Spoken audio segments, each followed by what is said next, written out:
তথাগত পুঁথিগত শিক্ষা আমাকে ডক্টরেট বানাতে পারে, আমাকে বিজ্ঞানী বানাতে পারে, আমাকে ডাক্তার বানাতে পারে, কিন্তু আমি তো ডাক্তার হতে পৃথিবীতে আসিনি, আমি তো বিজ্ঞানী হতে, আমি তো উকিল ব্যারিস্টার হতে আসিনি, আমি হতে এসেছি মানুষ।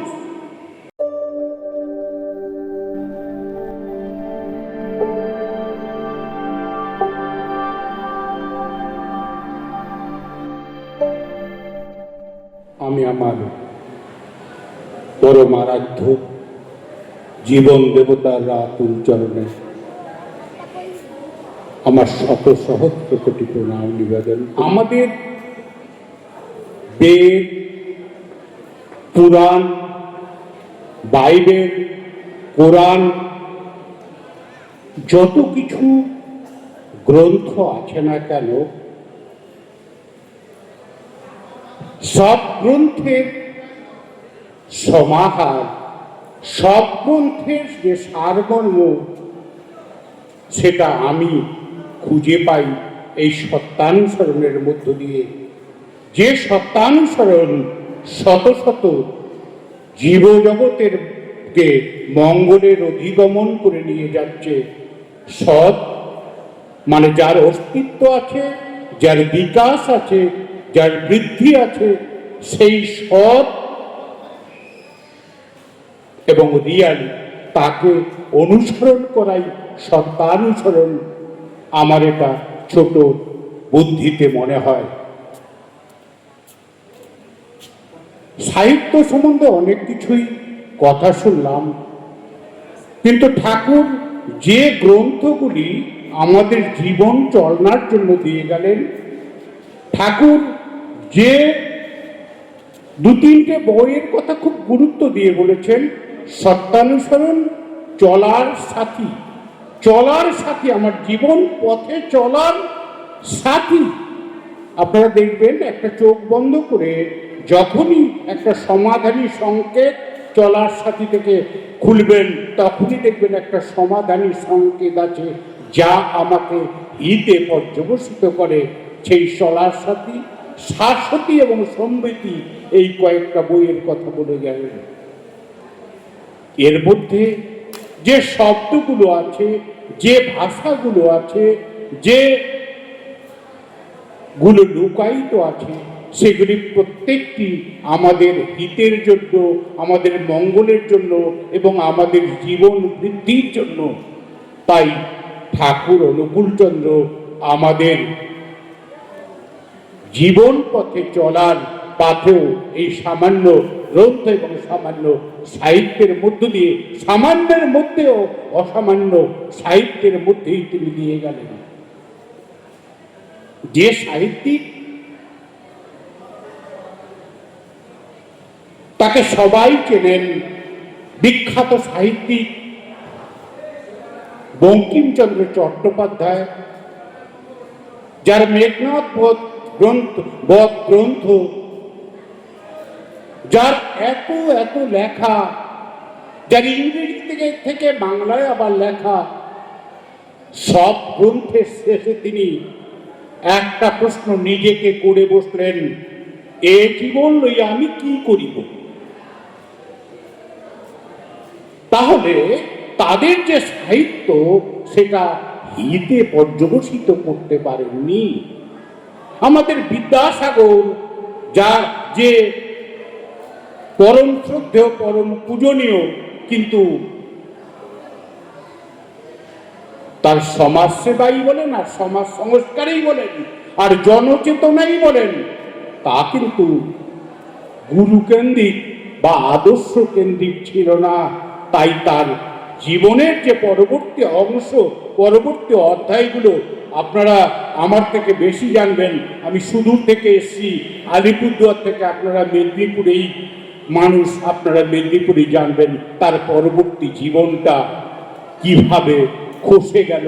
সন্তানের সঙ্গে মিলন নেই, সন্তানের বাবায় বিদ্যাসাগরের সঙ্গে সন্তানের দেখা নেই।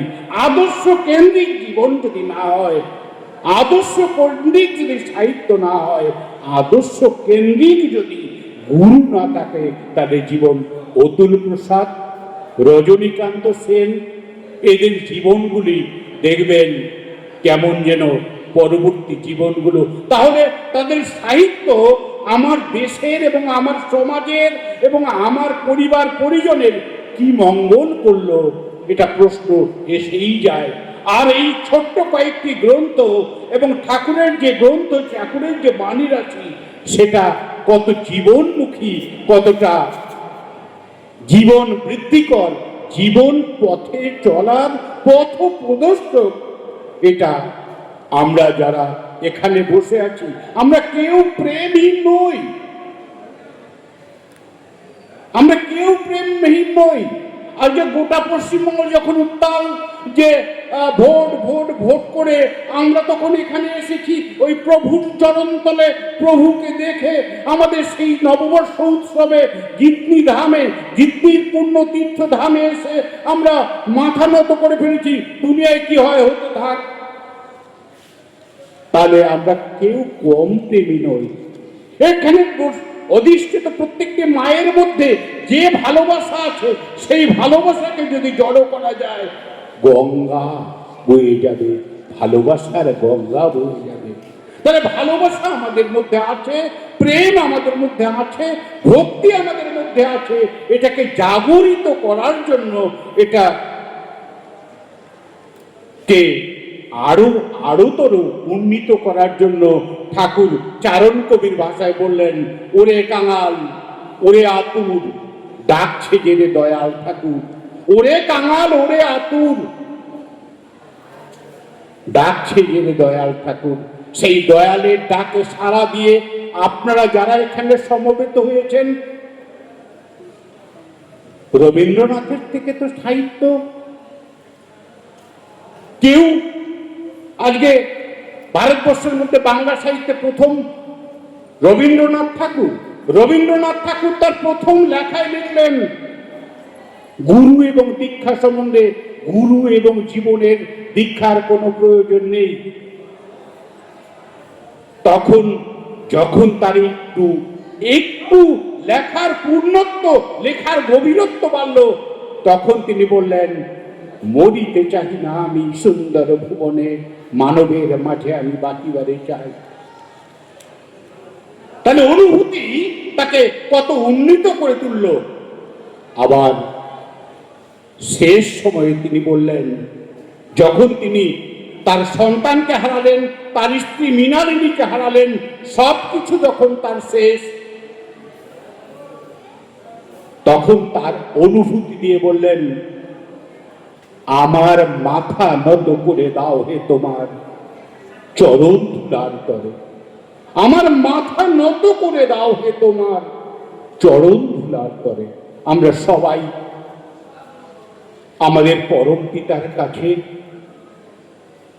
আমাদের মাথাকে নত করে দিয়েছি বটে, কিন্তু আমাদের মধ্যে যে বৃত্তি এবং প্রবৃত্তি এই মাথা নত করতে বাধা দেয়। আমার মনে হয় যে এই বৃত্তি এবং প্রবৃত্তি সাধনিক যে চক্রান্ত, সেই চক্রান্ত, একদিকে সন্তান, একদিকে শিশু, একদিকে পরিবার, একজন পরিবার, একদিকে রাজনীতি, আমাদের মাথা নত করতে বাধা দেয়।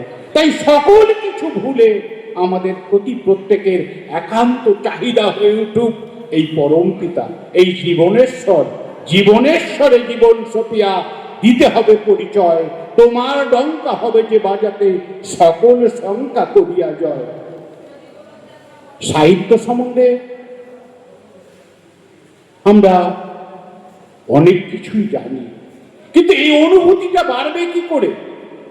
পূর্ববর্তী বক্তা নীলাদ্রিদা খুব সুন্দর করে বললেন, আমাদের যে জাগরণের ক্ষমতা, সেই জাগরণের ক্ষমতা বাড়াতে হবে। তথাগত পুঁথিগত শিক্ষা আমাকে ডক্টরেট বানাতে পারে, আমাকে বিজ্ঞানী বানাতে পারে, আমাকে ডাক্তার বানাতে পারে, কিন্তু আমি তো ডাক্তার হতে পৃথিবীতে আসিনি, আমি তো বিজ্ঞানী হতে, আমি তো উকিল ব্যারিস্টার হতে আসিনি, আমি হতে এসেছি মানুষ। আর মানুষ হওয়ার একটাই পথ, যে ভালোবাসার কাঙাল, যে মানুষের কাঙাল। আমরা অনেকেই বলি যে আমরা বাবা মাকে ভালোবাসি। আরে বাবা, বাবা মাকে ভালোবাসতে হবে কেমন করে সেটাও যে শেখার আছে। আমার প্রভু অনুকূলচন্দ্রের কাছে সেটাও শেখার আছে যে ভালোবাসতে হবে বাবাকে কেমন করে। আমি বাবাকে খুব ভালোবাসি, মাকে খুব ভালোবাসি, মায়ের প্রয়োজন পূরণে লাগি না, বাবার প্রয়োজন পূরণে লাগি না। বাবার ওষুধ, বাবার জ্বর এসছে সেদিকে হাত দিয়ে দেখি না। মা আজকে কাঁপতে কাঁপতে আমার রান্না করে দিচ্ছে, আমি থালাটা ধুয়ে নিয়ে নিজে বসবো, এসব দেখি না। সে ভালোবাসা, ভালোবাসা নয়। ভালোবাসিস, অনেক বলিস, নির্দেশ মেনে চলিস না, ঠিকই জানিস প্রিয়কে তুই স্বার্থ ছাড়া মানিস না। আর এই ভালোবাসার কাঙাল তিনি পৃথিবীর বুকে কেন এসেছেন? এটা গোটা বিশ্ব ব্রহ্মাণ্ডের যে মালিক, দিন দুনিয়ার যে মালিক, তিনি কেন এলেন এই পৃথিবীর বুকে? আমাদের মতো অভাগাগুলোকে টেনে টেনে কাছে তুলে নিতে। ওঠো, জাগো, তোমরা এখনো মানুষ হও, তোমরা ওঠো, তোমরা জাগো, তোমরা চরণামৃত না হয়ে চলনামৃত ওঠো। এই জীবনকে বাঁচানোর জন্য, আমাদেরকে ভালো করে তোলার জন্য, আমাদেরকে মানুষ করে তোলার জন্য, আমাদের কাছে সুখ, শান্তি, সমৃদ্ধি ফিরিয়ে দেওয়ার জন্যই তিনি আমাদের স্বার্থে শত লাঞ্ছনা গঞ্জনা উপেক্ষা করে রক্ত মাংস সংকুলে দেহধারী হয়ে এলেন। আমার বিদ্যা আছে, আমার বুদ্ধি আছে, আমার অর্থ আছে, আমার অট্টালিকা বাড়ি আছে, সব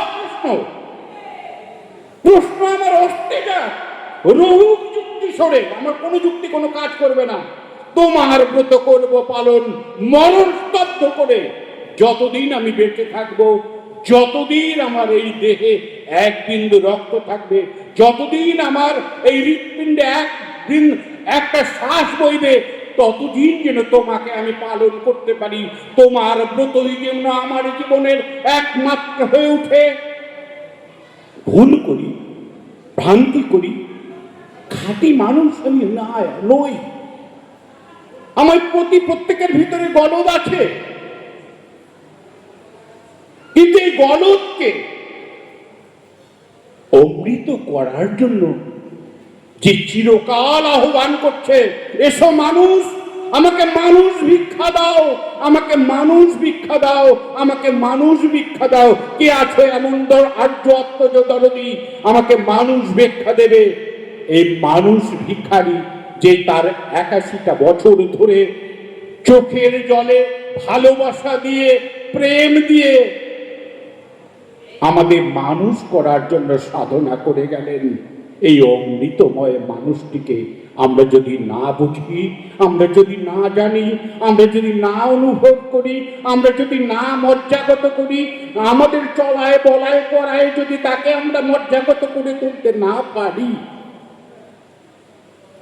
তাহলে আপনাদের জীবন, আমার জীবন, সবার জীবন ব্যর্থ নয় কি? অমৃতেরই পুত্র মোরা, মোদের কি যে ভয়? কারো কেউ না থাক, আমার তিনি আছেন। দেখবেন অবশ মন যখন স্ত্রী সাথ দিচ্ছে না, পুত্র সাথ দিচ্ছে না, পরিবার পারিপার্শ্বিক সাথ দিচ্ছে না, তখন আড়ালে বসে চোখ দুটো বন্ধ করে প্রভুর সেই পায়ের তলার থেকে আরম্ভ করে তাকাতে তাকাতে তাকাতে তাকাতে তাকাতে তার মুখ অবয়বের দিকে তাকান। তিনি কেমন সাহস দিচ্ছে, তুমি কেমন শক্তি দিচ্ছে, তিনি কেমন শক্তি দিচ্ছে। তাহলে তিনি আমার একমাত্র জীবন সাথী, তিনি আমার একমাত্র প্রিয় পরম।